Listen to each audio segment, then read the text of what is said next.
Welcome to the Center for High Impact Philanthropy at the University of Pennsylvania School of Social Policy and Practice. Today we'll be discussing collective giving as part of the Emerging Topics webinar series. We will be recording this webinar and sharing the video with all registrants. You can submit your questions at any time via the Q&A function. CHIP Founding Executive Director Kat Rosqueta will be leading a conversation among three funders who participate in collective giving in different ways. Carmen Davis, Sankofa Fund for Civic Engagement, Anu Gupta, Power for Good Foundation, and Teo Valdés, Lemon Street Fund. Tyeshia Wilson of Philanthropy Together will be graciously stepping in for Sara Lomelin, who had to step out due to a family emergency. Now here's Kat to introduce collective giving.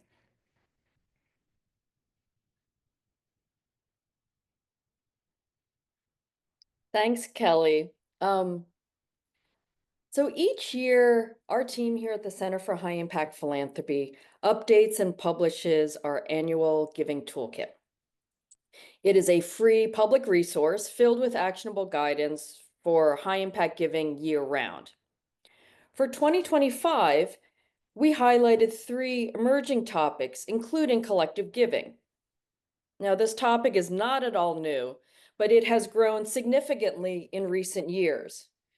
Collective giving is where donors pool their money so they can make grants together, and has seen participation and total monetary donations increasing by 140% between 2017 and 2023. And so for that reason, we wanted to explore the ways collective giving can be used as a tool for greater impact. Now, I'm going to let Kelly bring our panelists into the room. And as they come in, as your moderator, I just wanted to let you know that my role is to facilitate the conversation. I welcome questions throughout this session. As Kelly said, we are going to leave some time at the end for open Q&A, but as the conversation goes, if questions come up that are relevant to where the discussion is, I will weave them in. So with that, I'll have Teo and Anu, Ty, and Carmen. Welcome. I am thrilled to see you all. You can all get off, put your audio on, because we're really going to have this as a conversation. And especially since while Teo, Anu, and Carmen all represent funders, Ty, the work that you and Sara and the team at Philanthropy Together do has really been to support and promote collective giving worldwide. So I'm going to start with you. And, I know, as I said earlier, collective giving and particularly giving circles have existed for a very long time.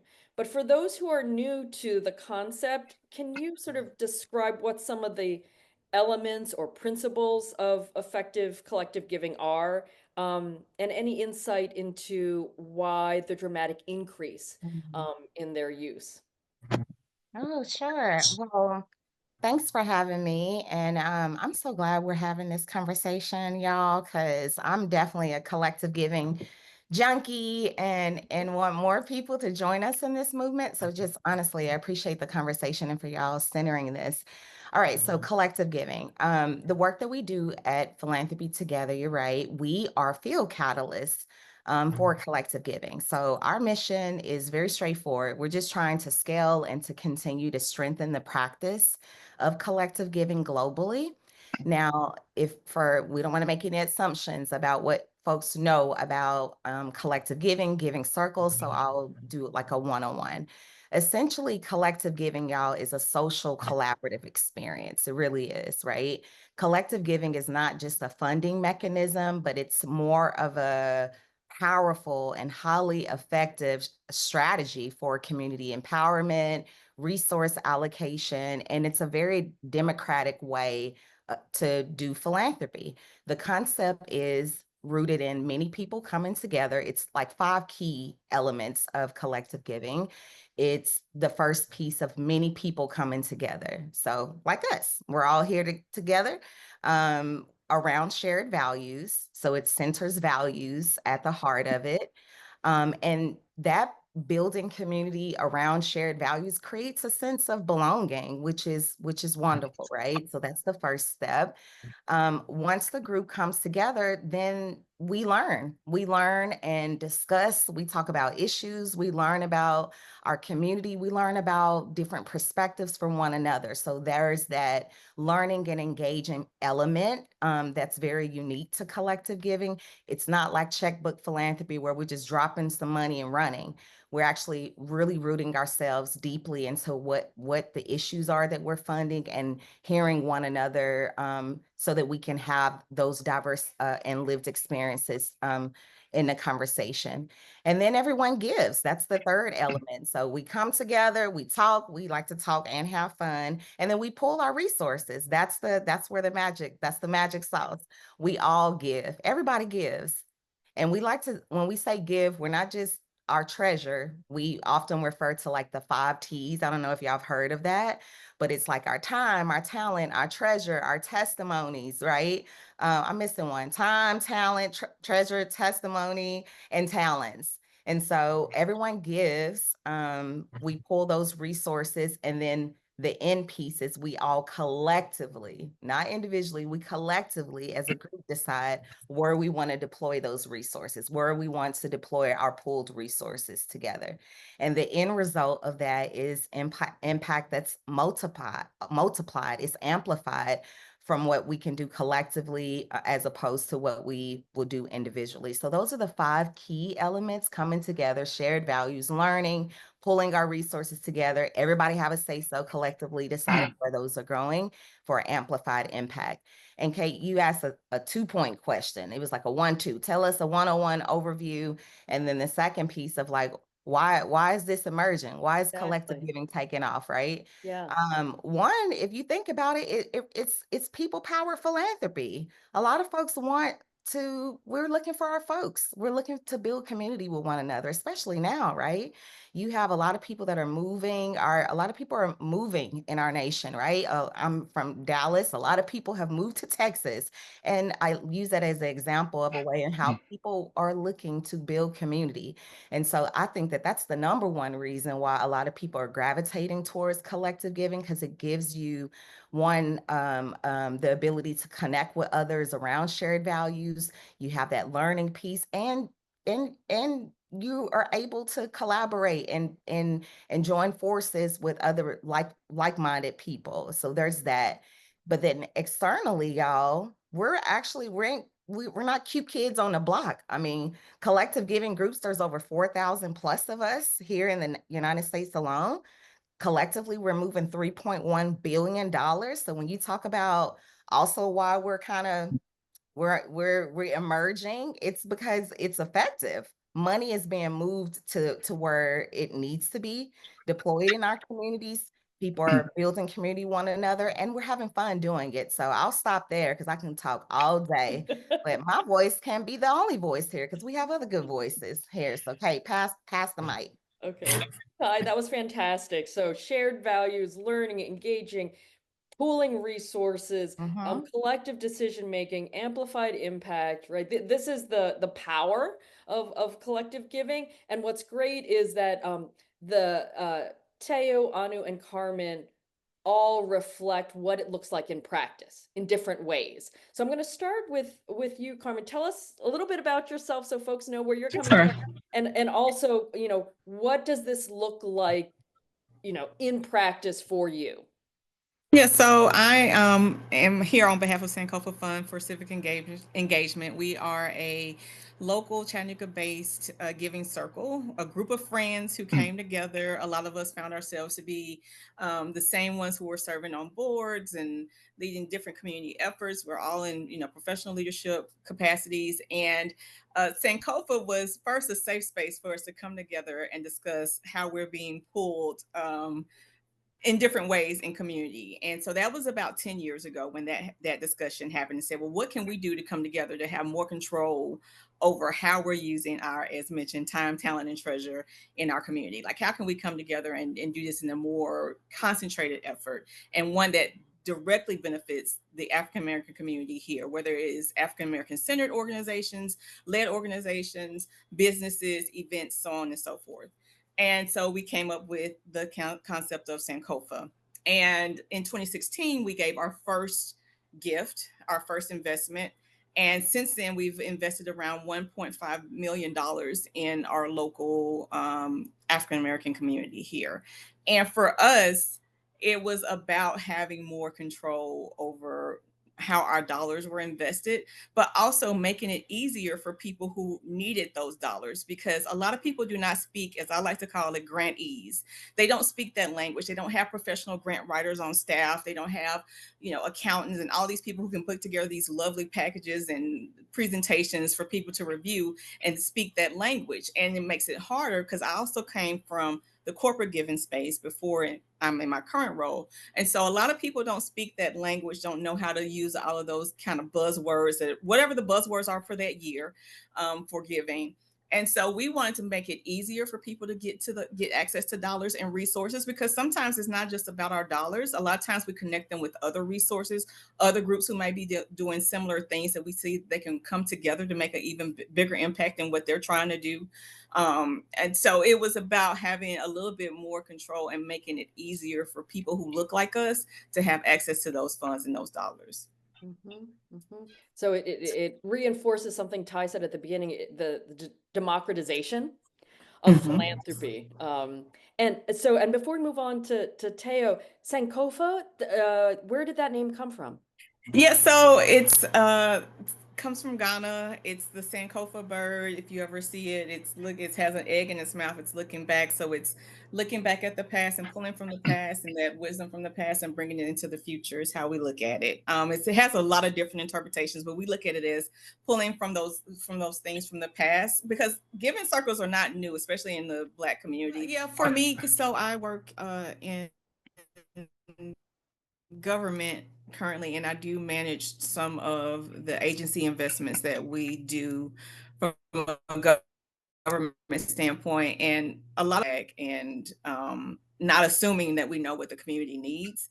So to kind of piggyback on what Teo is saying, but even if you're in a collective and you have a group that's coming together, we are like-minded. So we do still kind of have blind spots as well. And a lot of times we may assume we know, like we'll put out a call for giving around a particular subject matter or to celebrate a holiday, and we'll tie it to certain principles, and we won't get any kind of response. And we will try and figure out, well, why didn't we get any kind of like, this is an easy kind of grab. And then we'll find out the community's like, well, we didn't really need money for that type of thing. What we really needed money for an investment in is more so for staffing, as opposed to something that's programmatic based or whatever. So to kind of piggyback on his point, a lot of times we do need to kind of reach out and ask questions of the people who are seeking funding of what's really impactful and beneficial for you. Because yes, you applied for this, and I'm sure it's helping your organization or your event or whatever. But if we would have said no limitations on how you use this money, and a lot of times we do have no limitations, but for a specific call, if we would have said no limitations, what it would have really been used for, and we'll get a completely different response as opposed to what they had to kind of be forced to use it for. So I do agree with him on that. But other ways that I give back, I do a lot of grant reviews for other entities and other organizations, and that just allows me to have a broader understanding of what the needs are in general by doing that, whether it's United Way or Tennessee Arts Commission or wherever it may be. When I do those types of things, it allows me to have a broader idea of what other communities are doing and what other needs are and other ways that we can connect people. And then I'm part of other organizations that have giving components, whether it be scholarship based or whatever that may be. But I think there'll always be a blind spot when even you're talking about collective giving, because oftentimes that group that you're working with outside of the corporate situation that was brought up, but when you're talking about like a group of friends or a group of like-minded people, you kind of all might have that same way of thinking. So, Kat, I would say that, we let employees nominate nonprofits, we have them vote, right? There are other ways that we engage our employees in directing our money. I think the magic of collective giving is that it's a transformation process at an individual level and at a collective level. And, Carmen, I appreciate, the point around the fact that these are friends that stay together. What we're finding, and it's early days, but even 6 months in, people are coming together across divisions in the giving circle, even though the sort of business of the giving circle is complete, and that they really are activating the other T's that Ty talked about. And part of our process was pick a nonprofit where you can give your time, where you can give your talent. And I'm also really moved by how employees chose topics that they came in with. I really want to address homelessness in my community. I see it, and the conversations that evolved into realizing what some of the upstream issues are that result in downstream homelessness, and the willingness to sort of tackle some of those root causes, even though they're harder, murkier, have a longer distance. And I think that's the other beauty of collective giving is when you're doing it based on values, you're not always looking at a logic model and a 12-month impact. You're really doing it as a group of people who believe you want to see a particular change in your community. So I think it's a tool in our toolbox. It's a very powerful one. I think people underestimate its power, and I hope that today's conversation really helps people see it's sort of the unappreciated tool in your toolkit. Well, I can tell from the questions and the comments, people are already appreciating it more based on the conversation so far. A couple of questions.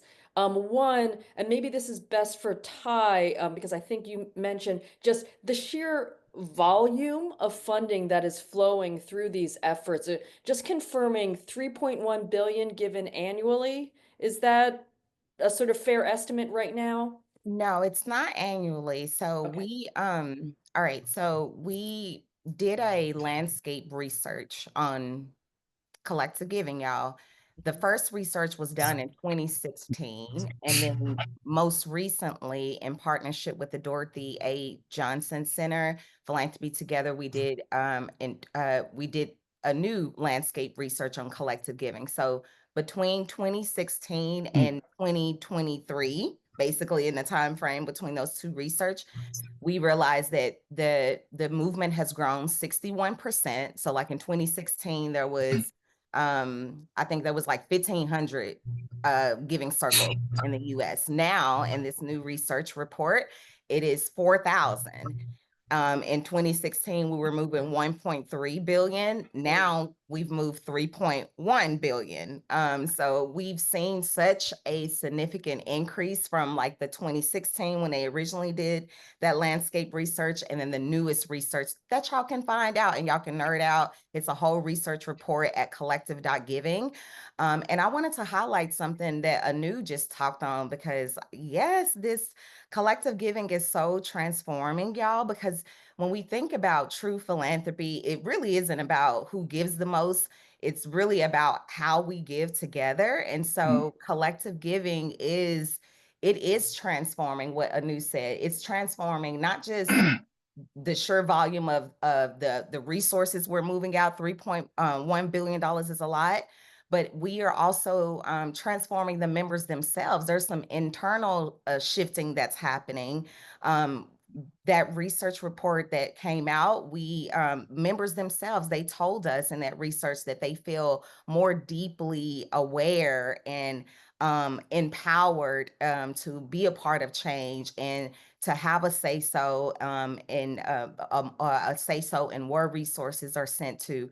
They mentioned that it is improving their health and their wellness and agency. Basically, generosity makes us happy. Y'all, did y'all know that? The generosity makes us happy, right? So we're like, Yeah. okay, join a giving circle because it actually is helping us to stay sane and to take care of one another. So we're seeing that those internal shifts happening within the members themselves, with them feeling very positive about their ability to like be a part of change and making change happen in community, as well as externally by the amount of resources we're moving, but then also what we're funding. Collective giving essentially is diversifying and democratizing philanthropy. It's really changing what organizations is even receiving funding, which is a value add for those local grassroots community-based organizations that, if we being real, philanthropy underfunds. Institutional philanthropy has greatly underfunded a lot of community-based organizations, especially those led by people of color or that are serve communities of color. But giving circles are the ones that are prioritizing and centering equity and philanthropy and providing resources and grants to these organizations. So we can talk all day about the internal and external shifts, but a lot of that is amplified in that research report at collective.giving. And I strongly encourage y'all to take a look at it. It's inspiring and it has a lot of qualitative and quantitative information about what we're talking about today. Fantastic. And a few things. The comments and questions are coming I in see. fast and furious, and lots of people are raising their hands. So if you have your hand raised, just to help me facilitate the conversation, I can't call on you, but I can read questions in the Q&A function. So please put your questions into the Q&A function. And a few other things, just as a reminder, everybody who is here with us will receive both afterwards a slightly edited version of this conversation, and equally importantly, any resources mentioned by our panelists. So you can take notes now, but also know you'll be getting an email with links to all the resources that are mentioned. A couple of things, and this is to me an indication like, okay, people are on board. They want practical answers here. One question's coming up. From Caroline, if you donate to a collective giving group, how do you report that and get credit on your income tax? Does the group generally become a 501c3 charity itself? So like, what are the mechanics of how this works? And I'll open it up to anybody because I know you're all very familiar with it. So our fund is housed at the Community Foundation of Greater Chattanooga. So that donation goes through basically their clearinghouse, and then they handle all of that. So yes, it's considered a tax deductible write-off, but they handle all of that for us. So we don't handle any of the administrative work. Luckily, we do pay a small administrative fee to them each year, but they handle all of that. So for us, for Sankofa, it's done through the Community Foundation. Great. And I see that is nods from Teo and Anu and Ty. Similar mechanism? I'm actually the chair of a giving circle. It's called Heritage Giving Fund. So I'm coming from the lens of, yes, philanthropy together, but I'm also in this movement, y'all. In real life, by way of my circle, we're similar. We were fiscally sponsored by a community foundation, but now we are under the fiscal sponsorship of just an independent philanthropy. It's called More Philanthropy. They're a national organization, and so very similar to the Sankofa Fund. They handle all of our financials. They don't. Whenever our members give, the money goes to that fiscal sponsor, and they send them the tax receipts and such like that. So they handle that financial piece for us. But many giving circles, y'all, there's a few ways in how they can be set up. They can be hosted by a community foundation, and a community foundation basically handles all of the donations and such like that. You can be fiscally sponsored by like a Global Impact or More Philanthropy, fiscal sponsorship. There's also giving platforms, a lot of giving platforms like Grapevine. Grapevine is a wonderful tool if you wanted to start a giving circle. It's free. And we're seeing a lot of those, like the tech is catching up to collective giving, which I love because it's giving folks options, right? So community foundations, fiscally sponsored digital platforms, And then you have some circles that are just very informal, honestly. So you have some that give to individuals and they use a Venmo account or some. I'm just saying for those that are just super like informal. So it depends on how formal you want to go. But that's the uniqueness also with giving circles, is because they are so fluid and flexible in terms of how you can, establish them and get them up and running. And I'll just say a lot of those resources are in the toolkit that Kelly Oh, mentioned. nice. So Yeah. those links would be in the collective giving section of our toolkit. Um, this, I think, is coming off of comments that both Anu and Carmen made, which is um, you all talked about how much you learn through collective giving and giving circles, and at the same time, to the extent that there's shared values, everybody's going to have a kind of blind spot, right? And so, to what extent have you all had like strategic alliances or experts outside of the giving circle that help inform the decision making? Yeah, so because we were launching 20 giving circles at the same time, we Wow. partnered Okay. actually with Philanthropy together, and Ty was our thought partner in this, and did a lot of research that was bespoke to the communities that we were doing. So it was very specific to each community. We were on a compressed time frame, so we sort of like did it at a super high level, but I know that in other giving circles that I've been in, giving circles can be as long of a process as you want. It's really how the circle decides. And many circles do invite different experts in the community come and inform the circle about what is happening, and to speak about some of the issues. I think that one of the things, and Ty, and Teo and Carmen, you should speak more about this, is the picking of the issue. It's less about the pitch of a nonprofit and more about the issue that you really want to address in your community, collectively together, because there are many nonprofits that can be working on that, and that is how it's different than a traditional grant application process where you're just reviewing nonprofits who are sending in their ideas. This is really about saying, our values are X, and in our community together collectively, we are most concerned about Y, and we want to put money to address Y. And then you find who you want to go and fund to do that. It can be one organization, it can be many organizations. So for us, we do not have any external people helping us to make our decisions. We're very adamant about Sankofa is making the decisions for Sankofa's funds. However, we do have a retreat.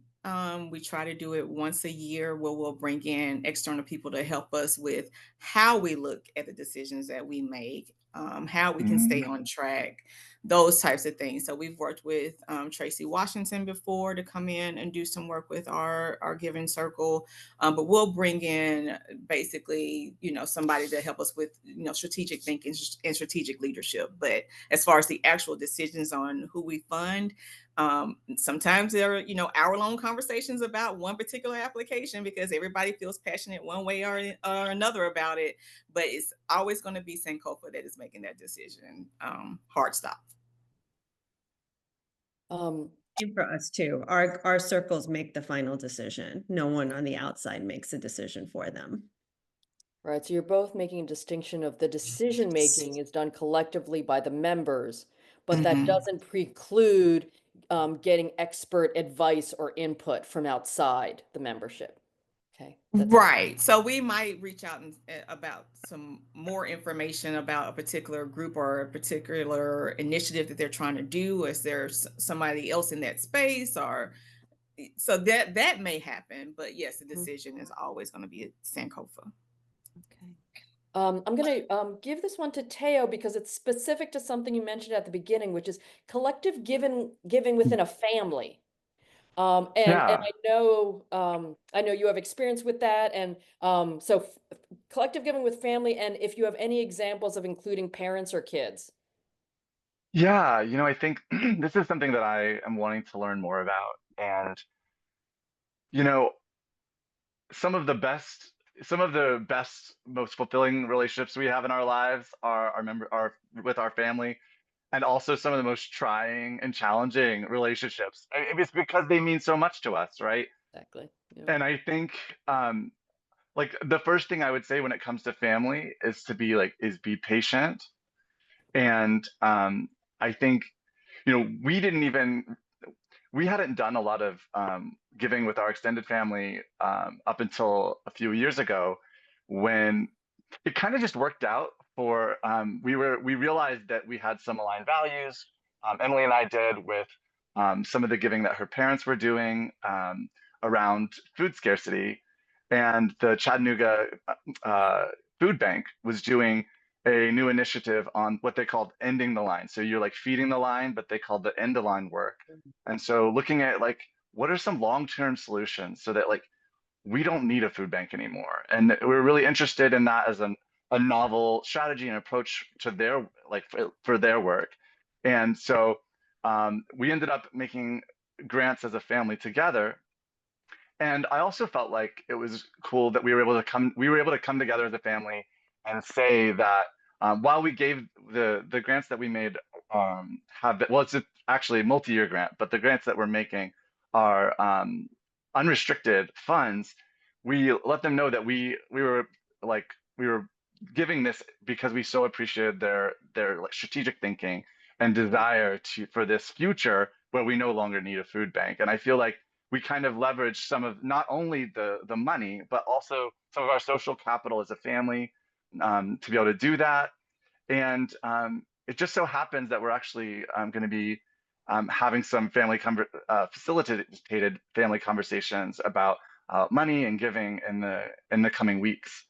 But the one thing I would say, I would recommend, there's a course on bridging differences through it's through Berkeley on edX, and I'm sure we could get the link. But I've been going through this. I would highly, highly recommend it if you're thinking about giving in a really meaningful way with your family.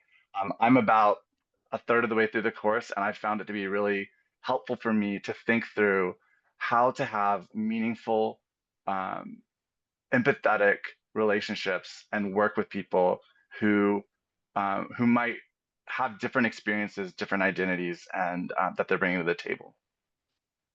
That's great. And for those who are thinking of this in the context of family philanthropy, I'll add to the Great Bridging Differences program that Teo mentioned, the National Center for Family Philanthropy's resources and 2164, which looks at the intergenerational aspects of giving. Again, you guys have like gotten people excited. Some of these questions are very practical. Do you set giving levels for a giving circle? Or their specific initiatives. So Ty, I'm going to throw this one to you. Sort of, are there specific levels that you see, like a certain amount? And then there's a related one, again, very practical. How much, if you're learning together, how do you think of too much versus too little programming? First question. So to know one giving circle is to know one giving circle, y'all. So yes, they have different levels of giving. And I love that, a lot of the giving circles, they range from, like my giving circle, for instance, we have 3 levels of giving that match our members' capacity to give. So we have from $250 annually, $500 annually, and then a $1,500 level. That's my giving circle. That's like a tiered level of giving, and we determined what those levels will be. You have some giving circles that are percentage based, where members give a percentage of their income. You have some that give $365 a day. I mean, not a day, $1 a day for $365 a year. Like every circle, you have some that give $100 a quarter. Every circle is so different. But that's the beauty of it, right? You can find a giving circle that, meets you right where you are in your giving journey. So I love that. And then the second question, what'd you ask me, Kate? You asked me. So somebody, I think it was, I know, you seem to be like my favorite person for like 2 questions at a time, Ty. 1-2 punch. Yeah. What was the second one? Somebody asked about like if everybody's reinforced how much participation brings learning to the members. So any perspectives on too much versus too little programming that's focused on increasing learning among members? Is there a kind of Goldilocks right size of programming? No, there isn't. What we want to advocate for is for those differences, like the members, for y'all to talk. That's a key element of a giving circle. We like to talk, y'all. We like to talk and have intentional discussions about a variety of different things, but that's helpful for all of our collective learning, right? And what that looks like programmatically, whether y'all invite a speaker to your meetings, whether you are doing a site visit or going out in the community to find, to visit orgs. That learning varies circle to circle. But as long as it's happening, let's make it happen. So I would say, no, there can't be too much learning, right? We learn too much. We can't learn too much, right, y'all? Like, we can't learn too much, but the program pieces might vary circle to circle. Like, you have some circles that meet twice a year and are like, that's enough for us. Okay, we're a retired group. We want to get together twice a year, and that's good. You have some that are like once a month. Those are the social ladies, social groups. They want to get together often and meet often and talk often. So every circle is so different, but you can find a circle. Can I shamelessly plug the Global Giving Circle directory out here? Okay. There you Shameless go. plug if you're Platform's looking for yours. So I make my boss proud. Y'all, if you are interested in finding a giving circle to join, or even just taking a look to see what type of other circles beyond what we're talking about right now, head over to our website at philanthropytogether.org, and there is a global giving circle directory. You can put in keywords women, Dallas, and it'll pop up circles in Dallas that are focused on women, like, or men, like Teo, whatever, in Philly. You can just put in keywords and you can find a circle that's close by you. Thank you for that. Is that Shameless okay? plug is actually Shameless plug. extremely helpful to answering a bunch of questions from people who have already asked, well, how can I find one and how can I get involved? So thanks for that, Ty. Yes. So we focus a lot on giving circles. A question has come up from Claire for all the panelists. Are you familiar or involved with other types of collective giving, including philanthropic investing, like PRIs, program-related investments, which is an instrument that's used by private foundations? And if so, sort of like, let's broaden it. Okay. Other types of collective giving, including things like financial investments that might actually yield a financial return, unlike a philanthropic gift and grant, which from a financial standpoint is 100% negative financial return because it's truly a gift or a grant. Thoughts? Well, I can speak to Philanthropy Together real quick. So, and we've been saying the word like collective giving circles. People are probably like, tell us the difference. Giving circles are just one expression of collective giving. I should say that, right? So there's all of it is under the collective giving up under the model of pooled resources, pooled funds, right? Giving circles is just one expression of that. At Philanthropy Together, we primarily focus on giving circles like Power. They were our perfect like corporate partner to start 21 giving circles. We love them. But giving circles and collaborative funds, maybe y'all have heard of those. Collaborative funds could be like a climate justice funds, where there's collaborative funds are very similar to giving circles, but they're like a mixed bag of donors. It might be individuals, it might be organizations, it might be, right? It's a mixed bag of donors that are coming together. So our space is giving circles and collaborative funds, those mixed bags. So we help get those two started, but there's also other pool funds, y'all, like investment circles, like you were saying, political giving circles. You have Giving Tuesday Day. Y'all heard of Giving Tuesday, or maybe even your local communities? I know in Dallas, we have North Texas Giving Day. That's considered collective giving, right? All of those where people are pooling resources in fall up under the purview of collective giving. But for PHT, Philanthropy Together, we focus on giving circles and collaborative funds. And I'll mention one resource that is free and available again from our website so PRIs, program related investments. Mm.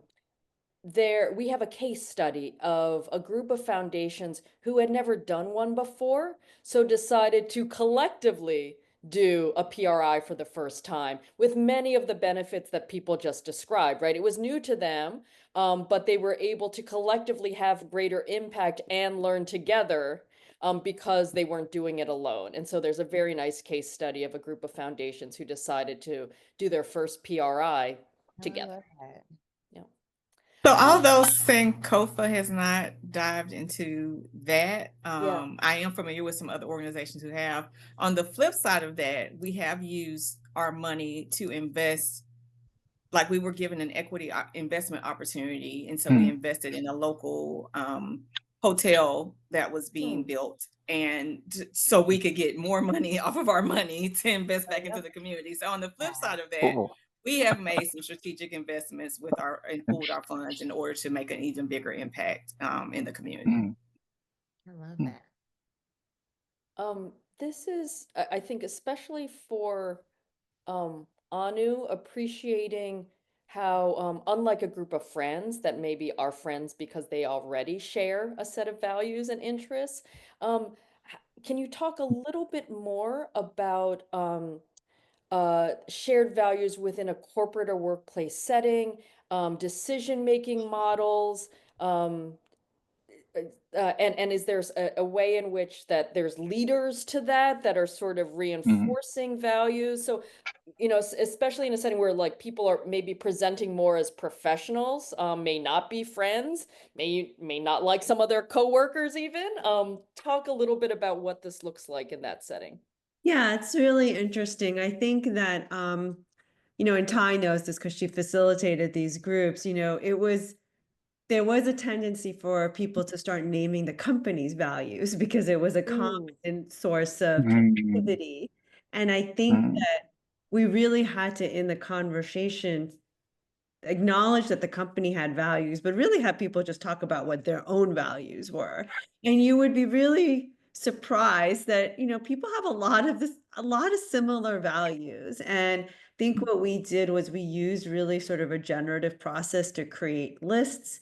We created anonymous voting. So people looked at the list and then they kind of said, hey, these are these are the top 3 values I would want for this particular circle. And through a process sort of group discussion, the group aligned on a set of values. And I think that, it's hard. And I will say that I was also a little bit skeptical of like, can you really do all of this? But the groups have amazing decision-making ability when everyone is considered an equal, and you really just have a facilitator there when people want to come together and align on something that they all care about.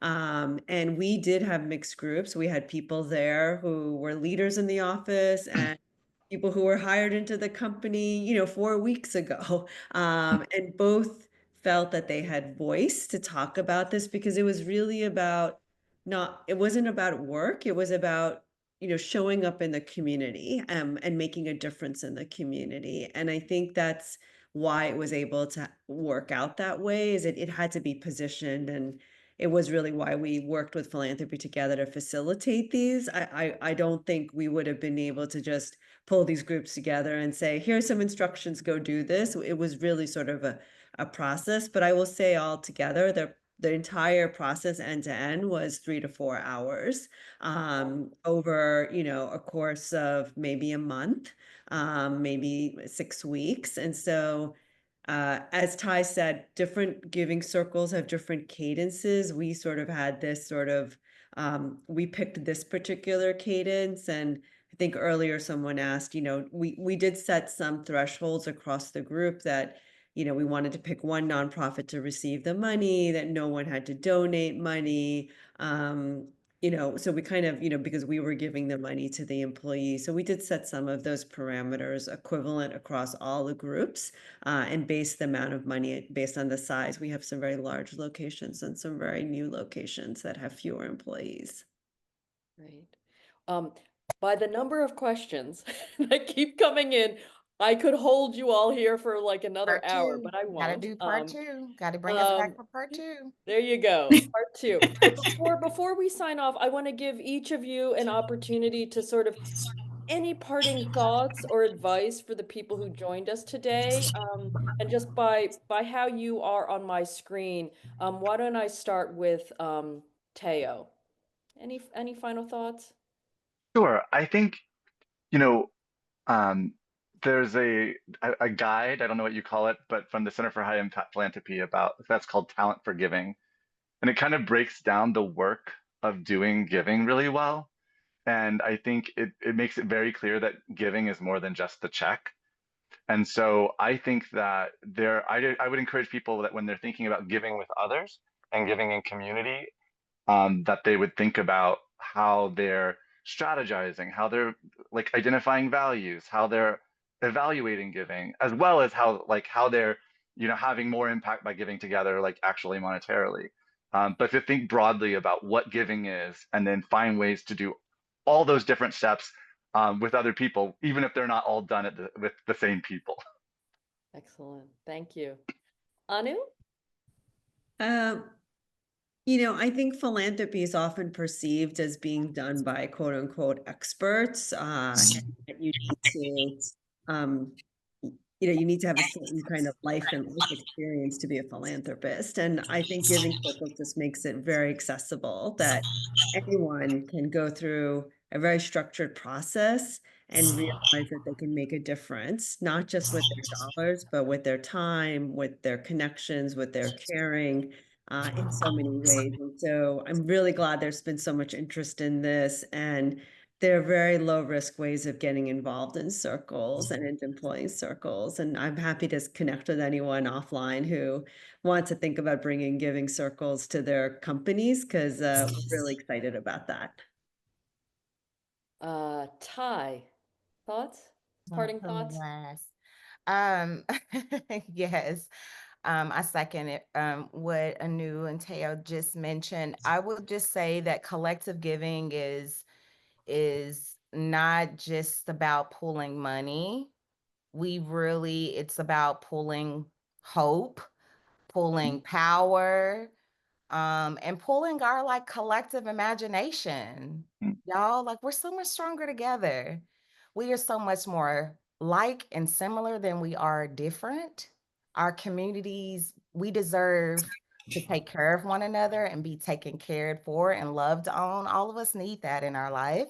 And collective giving is a very powerful, effective, and fun way to do all of those things, for us to pull our imaginations together to really create and be the change that we want to see. And I know we all say that as like philanthropy folks, be the change you want to see, but like in real life, this really is a way for us to do that. And so I just would encourage y'all to join a giving circle, start a giving circle, fund a giving circle, or just support a giving circle.